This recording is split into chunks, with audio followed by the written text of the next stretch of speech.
అదానీ లంచాల రగడపై AP CM Chandrababu స్పందించాలని డిమాండ్ చేశారు సిపిఐ రాష్ట్ర కార్యదర్శి రామకృష్ణ. తనకేమీ తెలియదు అన్నట్టుగా ముఖ్యమంత్రి వైఖరి ఉందన్నారు ఆయన.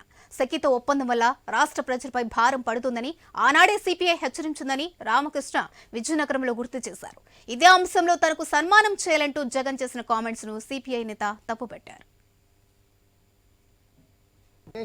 పార్లమెంట్లో కూడా ఢిల్లీలో కూడా ప్రకంపన సృష్టిస్తున్నటువంటి అదానీ కుంభకోణం సంబంధించి కొంతమంది తెలిసి తెలియక మాట్లాడుతూ ఉన్నారు.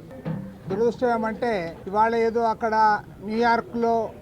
న్యూయార్క్ ఈస్టర్న్ కోర్టులో ఏదైతే ఛార్జ్షీట్ ఫైల్ చేశారో దాని వల్ల ఇప్పుడు మాట్లాడుతూ ఉన్నారు. ఇంతకుముందు ఎవరు మాట్లాడలేదని అవాస్తవాలు ప్రచారం చేస్తూ ఉన్నారు. వాస్తవానికి 2021లో అదానితో ఎప్పుడైతే సెకీ ద్వారా అగ్రిమెంట్ కుదిరిందో అగ్రిమెంట్ కుదిరిన నేపథ్యంలో ఆ రోజే మేము స్పష్టంగా విజయవాడలో ప్రెస్ మీట్ ఏర్పాటు చేసి చెప్పాము.